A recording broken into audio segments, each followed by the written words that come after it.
안녕하십니까. 세상 모든 할인 정보를 알려주는 할인남입니다.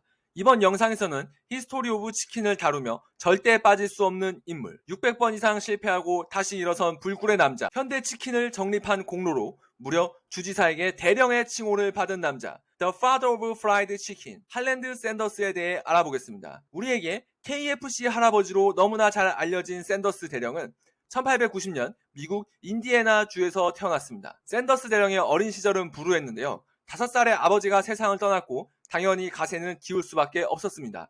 결국 생계를 위해 어머니는 토마토 통조림 공장에서 근로를 할 수밖에 없었는데요.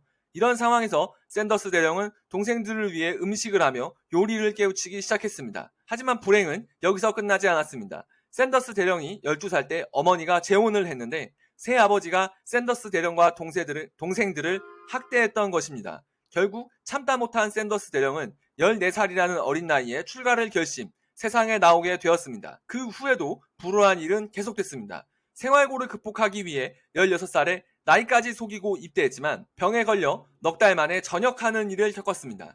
하지만 90살까지 장수한 샌더스 대령은 훗날 군대에서 배운 규칙적 생활이 자신에게 큰 도움이 되었다고 회고하기도 했습니다. 성인이 되어서도 샌더스 대령의 삶은 순탄하지 않았습니다. 19살에 첫 결혼을 했고 3명의 자녀를 두었지만 사업은 실패를 거듭했습니다. KFC가 성공을 거둘 때까지 그는 최소 600번 이상의 실패를 거듭했는데요. 대학을 다니며 법률을 익혔고 보험, 페리선 장사, 산파 등 안 해본 직업이 없었지만 인자해 보이는 KFC 할아버지의 모습과 달리 다혈질이었던 샌더스 대령은 동료들과 잦은 마찰을 일으키며 실패를 거듭했습니다. 그러다 본인이 처음으로 오픈한 레스토랑 샌더스 카페의 종업원과 불륜관계를 맺기도 했고 첫 아내와 이혼 후 불륜관계를 맺었던 종업원과 재혼했습니다. 이와 별개로 그가 전 세계적 명성을 얻게 된 발명이 바로 이 시기에 이루어졌습니다. 그는 프라이팬으로 하는 조리보다 더 빠르게 후라이드 치킨을 만들 수 있는 압력솥 방식을 사용해 맛을 향상시켰으며 본인만의 조리법인 11가지 비밀 재료도 창시했습니다. 1939년 저명한 요리 평론가이던 던컨 하인즈는 본인의 저서에 샌더스 카페를 소개했으며 이후 전 미국에서 맛집으로 명성을 떨치게 되었습니다. 이런 명성에 힘입어 1950년 샌더스 대령은 켄터키 주지사로부터 대령이라는 명예 칭호까지 수여받는 경지에 이르렀습니다. 그의 명성을 잘 보여주는 엄청난 일화가 있는데요. 그 이듬해 샌더스 대령은 켄터키 주지사 선거에 나갔는데 두 자릿수라는 아주 근소한 차이로 낙방했습니다. 치킨을 파는 식당집 주인이 주지사 선거에서 돌풍을 일으켰다는 이 사실 하나만으로 그의 명성이 얼마나 대단했는지를 짐작할 수 있습니다. 그의 조리법이 미국 전 지역을 넘어 전 세계로 퍼져나가게 된 계기는 미국 유타주의 식당 사업가인 피트 하먼과 계약을 하면서였습니다.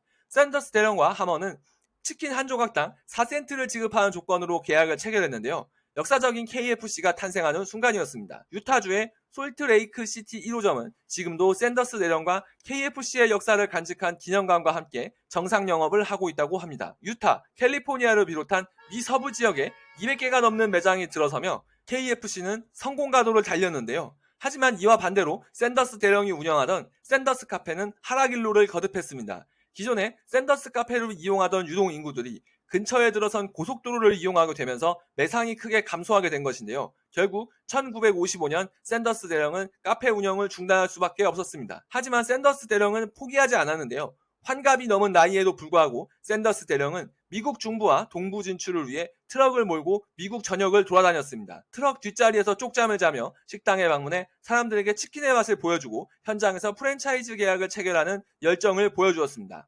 이들 중에는 나중에 웬디스의 창업주가 되는 데이브 토머스도 있었는데요. 그는 샌더스 대령에게 메뉴의 수를 줄이고 대표 메뉴에 집중할 것, 그리고 TV 광고에 출연할 것을 권유했습니다. 이 방법은 대성공을 거두었습니다. 1960년대에 KFC는 전 세계에 600여 개 이상의 매장을 가진 대제국으로 성장했습니다. 하지만 고령의 나이 때문에 결국 본인의 지분을 매각하고 초상권 명목으로 로열티를 받게 되었는데요. 그는 고령의 나이에도 KFC 매장을 직접 방문해 맛을 점검할 정도로 열정이 넘쳤습니다. 때로는 과격한 발언으로 인해 본사와 충돌을 일으키는 경우도 자주 있었는데요. 이런 파란만장한 그의 삶은 1980년 90세를 일기로 그가 세상을 떠나며 마무리되었습니다. 그의 사후 켄터키주 의사당 앞에는 그에 대한 존경의 의미로 동상을 만들었는데요.